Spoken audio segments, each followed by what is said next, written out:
Ready to enter the somewhat magical world of BLOOMBURROW. One of the coolest design sets of the last few years. Do you think so? I think so, yes, absolutely. Okay, yeah. I think it's one of those. It's a new plane. It's a new concept that's within the Magic universe that gives support for a lot of tribes that may have a couple of cards printed every now and then, but does cool things. And isn't like another merfolk or goblins or zombies, but very cool card types, and has some very interesting designs on the cards, as we're gonna show today. Yeah, I'm pleasantly surprised with how the set turned out. Yeah, so let's start right away with the first one. Eluge, I think it's pronounced, the Shoreless Sea. I would say Eluge too, yeah. Okay, fine. So an elemental fish. I think this is probably a new command zone for a deck that tries to win with High Tide, maybe. So you have a big creature, you have the flood counters that will be added to your lands on attack and on ETB, and you have cost reduction for at least the first spell you cast each turn. Instant sorcery, not spell, but still. I think it could go in that right direction. What do you think? Yeah, I think so too. It's sort of...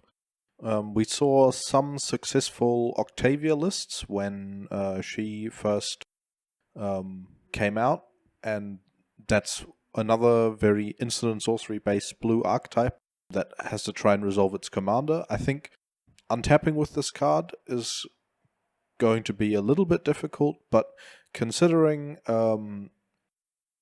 that you can play Eluge and have Spell Pierce, Spell Snare, Dispel, cards like that available to cast for free to protect it in the opponent's turn, or even on the turn that you play it.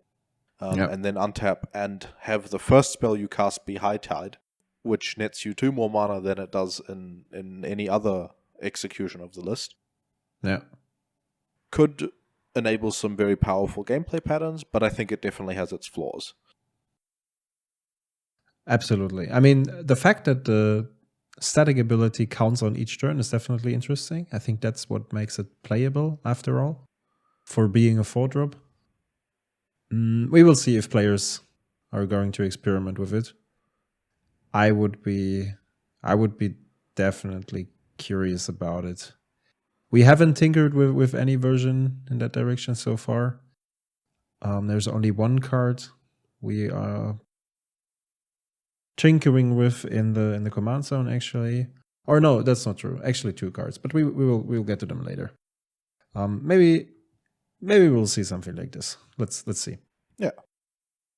Okay, next up we have Hired Claw, a new not so spectacular mono red 1-drop, which seems to be an upgrade to how's the other lizard called? Scorch Spitter?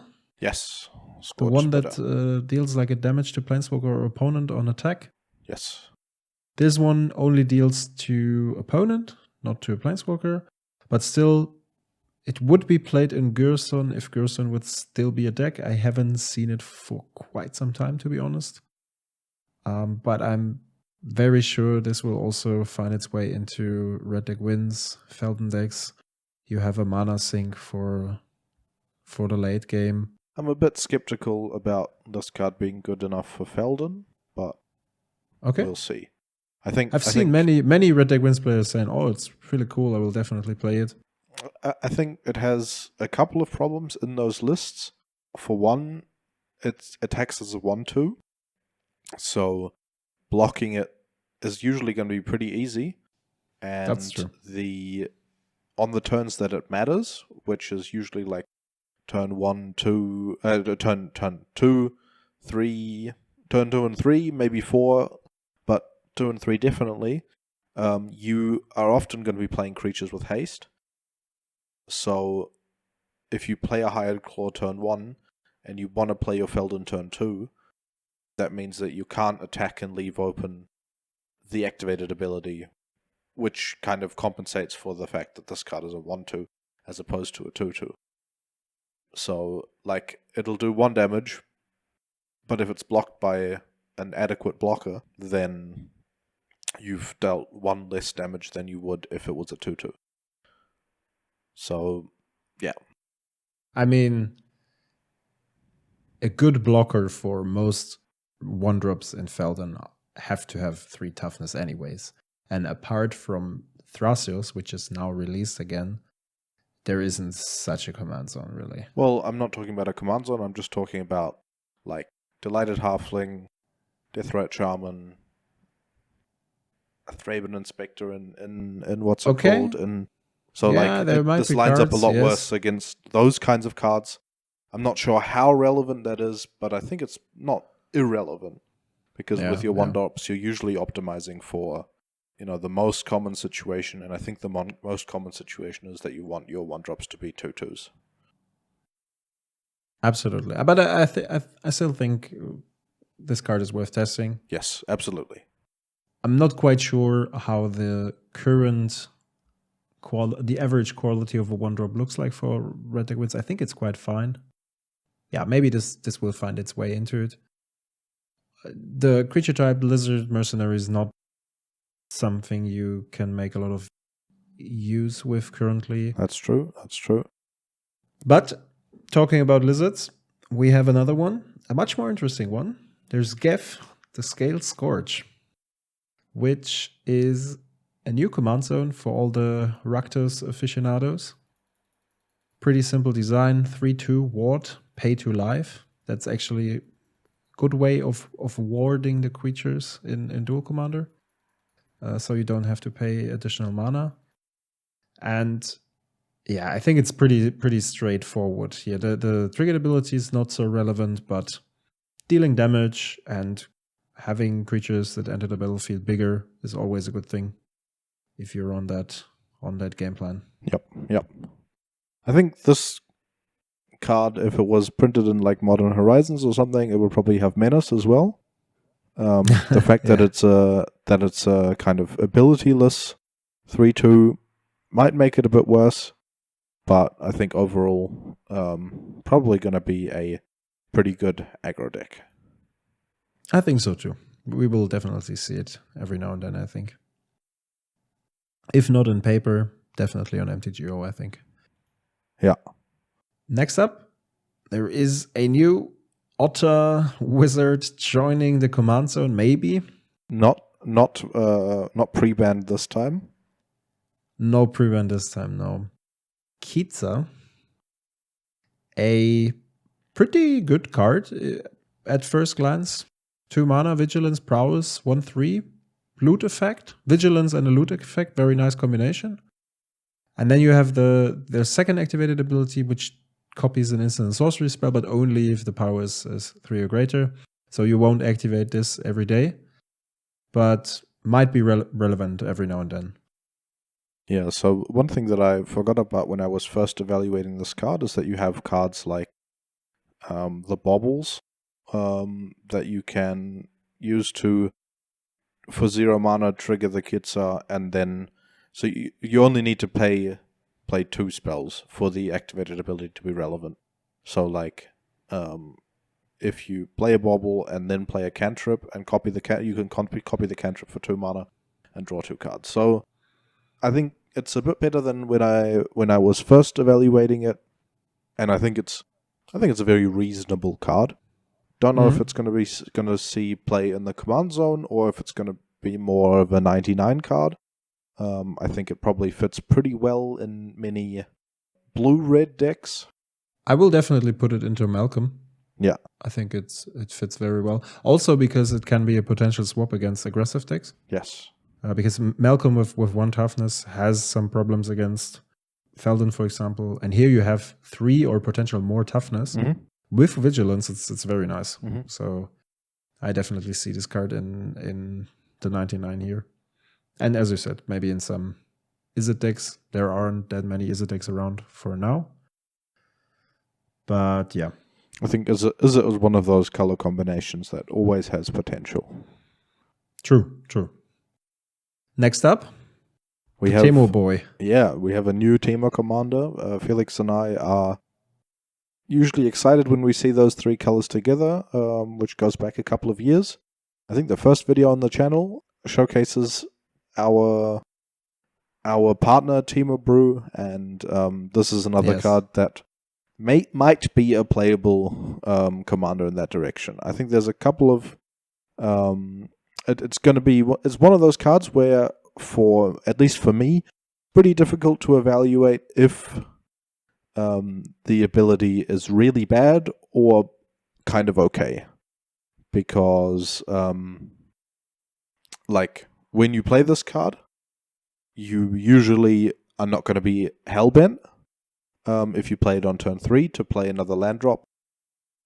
If you do play another land drop, then you have to discard a card from your hand, which is leaves you at a kind of net 0 for it takes you down a card in hand, and if it's then destroyed, you're left with 4 lands in play and a card less in hand. So the interactions with this guy might be very negative, but if you manage to chain cards, this card is very good at, you play your land, you draw a card, you play your spell, you draw a card, you play another land, you draw a card, you play another spell. That can happen if you are hellbent and you have this guy and you untap. And that's a pretty powerful sequence in that color combination. So the deck definitely has potential. Probably pretty difficult to build, but yeah. Yeah, the fact to me that madness is not really a keyword for our format is kind of sad. We have, I don't know, a handful of spells you could utilize here. Also, but not too many. Also, if you madness a spell, you still cast it out of exile. Therefore, you have to discard another card after you've madnessed. Also that. Yeah. So, you aren't even, playing this with Root Wallers. You discard a card, you discard the Root Waller, you put a 1/1 into play, and you discard another card. You're down 2 cards for a Root Waller. So this is, if there was any very strong madness effects, which I don't think there is. Most of them are pretty. I don't think so. Yeah. Either. So. Yeah, I mean, you can go for the red one.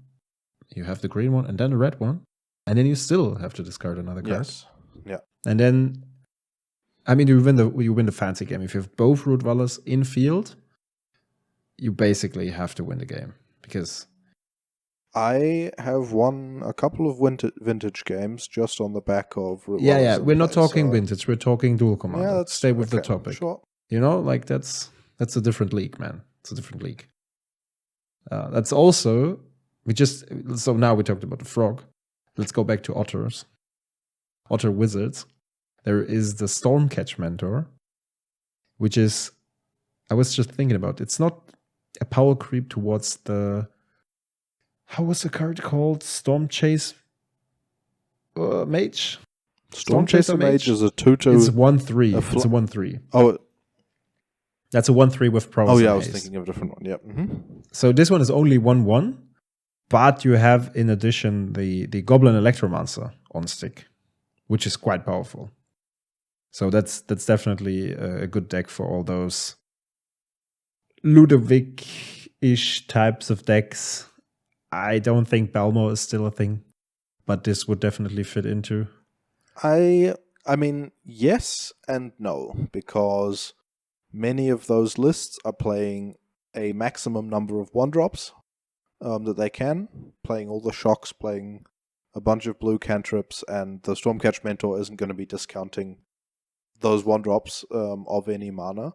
So I think this card is a strong build around for Modern, but I don't think it has that much of a place in our. Well, it's probably better than some other cards. You know, you play it because you are going to be playing Sprite Dragon and you're going to be playing Storm Chaser Mage and those kind of cards. It's also a wizard for a couple of effects, for Wizard's Lightning, for the Lord of the Rings card. Or also that, yeah. So Flame of Arnor. Flame of Arnor, yes. So it's good on that axis, but I think it's sadly because of the way that most of the decks are built in that direction, you're not going to be discounting much mana with it. Yeah, I mean, at least I would expect it in House Malcolm variant. Maybe it finds a home there. But overall, I think the card is fine. If you just think about the 2 mana 1/1, or no, actually it's a 2/2. To be fair, Goblin Electromancer is a 2/2. But let's say this one is a power creep towards Goblin Electromancer, despite the fact that you can't use it for Pauper. But I mean, we don't care about Pauper here. Okay, next up we have a nice upgrade to Augur of Bolas, maybe. Or rather, I think it's Augur of Bolas, right? That's the most, or the best. Yeah, I think hitting artifacts, hitting enchantments, hitting planeswalkers battles is much stronger than Augur of Bolas. Having 2 toughness is much worse. Also, you look at the top 4 cards, not 3. Yep. So it's much better in many directions. Yeah. Also, being able to make 2 bodies for 6 mana. For a lot of the decks that are looking to do these kinds of things, that's not that bad. You can, like for maybe Atraxa or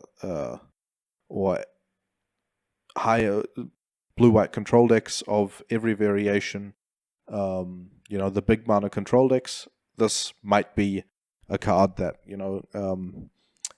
inhabits a similar space to Baleful Strix, with a little bit of selection. So I think this might slot into those decks. It's one of those cards that you're probably going to have to play to get a feel for. I think if those decks look for lands in the position of the 2 mana, put a body onto the field, draw a card sort of effect. If they look for lands a lot of the time, then this is probably not going to be the right fit. Yeah. But if looking for action is also acceptable, then true. Yeah. Definitely an interesting one. We'll see if it's played or not. In the meanwhile, we're going to feed the cycle with a new CMC2 or CMC3, depending on the situation, interaction spell that, in the best case, just destroys a creature or planeswalker for 2 mana. I think we have to see whether or not, like, how reliably you can 4H here in the early game to not cast it for 3 mana. Because this could be a spell which, in 75% of the cases, has to be played for 3 mana. And then it turns out to be a murder with a slight upgrade. And then it's not good enough to be played. But I mean, the longer the game goes, the better the spell becomes. But the early game is especially very important here these days. So yeah, I think this card is like, if you fetch once, you play 1 cantrip, and you do anything else, you have 3 cards in your graveyard. I think the bigger aspect of whether this card is playable or not is if you have a deck that maybe you're playing Dragon's Rage Challenger or Unholy Heat, so you're caring about Delirium. If you don't play those cards, then this is probably a strict upgrade to at least Eliminate and probably quite a few other cards. Yeah, I think Eliminate is already out of the game due to Long Goodbye. I think it kind of it was the okay. Long Goodbye is probably the better version of what I'm talking about, and in that case, it kills an Undercity adventurer. It kills a bunch of cards that Long Goodbye doesn't kill. You mean? Yeah, that's true. Yeah, there are a couple of threats that are of high CMC, and you can get rid of them. Yep. with Feature Cycle. That's true. We will see. Maybe in like 2-color decks more often, not so much in 4-color decks. I think it won't find a way into Atraxa and stuff like this because the card selection is just too good. Yeah, that's probably the case. Yeah, to go for that one. Next up, a new Elemental Cat. We just had a red banger added to the format with Pyroglyph. Now, especially for Felden decks, we have another red banger. It's the kind of nerfed version of a Price of Progress on stick. New cat, quite a good drop in my opinion. Pretty situational, of course, but still 4 mana, 5/4. Players can't gain life. Damage can't be prevented, and you deal some damage. Some damage most is often, like, I mean, I think this card will close games with its triggered ability. Yeah. And I think the fact that this card, like playing this card, will probably win you games that you would lose otherwise, right? So it gets past Glacial Chasm. So it prevents if the opponent is basically looking for just one more turn where they can spend their turn gaining life. This card prevents that, and also, the trigger is probably at the time you play this going to do 4 or 5 damage to an opponent. And if that's the case, then you play Fiery Confluence to deal 6 damage to the opponent for 4 mana, and this puts a 5/4 body into play as well. So I think this card is pretty strong. I think you can hit a couple of sweet spots against Atraxa, for example, like when your opponent is like tapped out and the creature is on field, and then you bring down this guy, dealing like 6 to 7 damage, and on the backswing, being able they cannot to gain prevent, life unless they manage to get rid of the cat. But still, I think this will find its way into Felden and maybe even other formats. Not formats, decks, I mean. Last but not least, this is my addition to the list. There's a couple of additions from me, but I think this is one that might be a bit of a sleeper. Felix doesn't like it. I think this is the best clone printed so far. It's the coolest one. It's a bird bard. It's the coolest. That. I think it may... Okay. Phantasmal Image has a better rate, but Phantasmal Image also has quite a few downsides. Very fragile. Exactly. And this card does a lot of things that you wouldn't expect it to do. When you first look at it, you think, okay, this is just another one of those blue 1-drop clone type things that are always pretty shit, so you don't need to care about it. But this is you can put this on the stack for 4, and then it will clone a 4-drop when it enters the battlefield, and it becomes and it has flying. So you're paying the exact same rate as you paid for the effect the first time, or as the opponent paid for the effect. So it's very rarely going to be like a tempo downside. And flying is not, although power creep is changing the way that cards are templated and the way that cards are played, but flying is still a pretty good ability. True. There's more, but there's not as much counterplay to flying creatures as you would think. And I have confidence this card will be pretty good, but we'll just have to wait and see, I guess. It might be. The problem to me here is just if we stick to the comparison to Phantasmal Image, is that the reason why Phantasmal Image is not played today is, on one hand, because it's so fragile, like you can just destroy it with a Orcish Bowmaster ping. But on the other hand, also, if you think about it, like 4 or 5 years ago, your average threat the opponent put to the table, creature-wise, was costing more mana. So copying that let's say like Sheoldred the Apocalypse would have cost 5, maybe not 6 mana, but definitely 5 mana back in the days. And then tempo-wise, it's like a great thing to copy the Sheoldred for 2 mana. But these days, except for reanimator strategies or some very crazy threats like Chaos Defiler, or maybe if you reanimate one of those land cyclers from the Lord of the Rings sets, mana-wise, they're not that expensive anymore. So there's not that much of a gain anymore to play Phantasmal Image. It's only one side. So I don't think it's that much of a... I don't think it's that big of a deal today to play any copy effects, because the bad side is always that those cards have, like, they're dependent on a second card, and you don't really want to have that in Modern Magic anymore. So, I mean, you can just play it as a 1/1 in the worst case. Yep. Maybe that's still fine. You can also play the Phantasmal Image. No, you cannot. No, you That's can't false. play Phantasmal You Image. cannot. You cannot just play it. Yeah. Overall, I think it's a cool design. I like it. I understand why you like the card, but I think it's not enough. I might be wrong. You can tag me if you see a Duel Commander list that makes use of this in a great way. Maybe in the future we will see something like this. Maybe we have a bird tribal commander. I will highly doubt it, but maybe we do. Definitely cool artwork, as most of the cards have. Yes. But yeah. Yeah, so I think an honorable mention that we had on the list initially that we decided not to include is the new Gaia's Cradle, as people are calling it. Yeah. It's, what is it?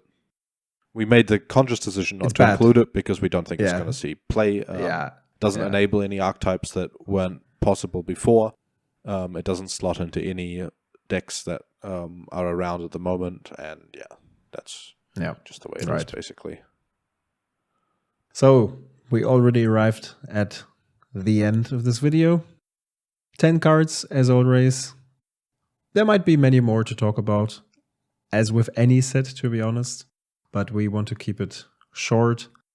If you have any cool cards to talk about, leave your thoughts in the comments, and we will share our guess with you. What else I can say? Enjoy the new set. Lots of cool cards. Lots of cool new creature types. Lots of cool artworks. Absolutely. Lots of interesting designs. Yes. I think we will all enjoy it. This is a home run, this set. I really like it. Yes. I really like a lot It really reminds me of the Lorwyn times. Yep. The way this set is designed, and yeah. I'm happy to have it. Okay. With that being said, thank you very much for listening. And see you next time. Bye-bye.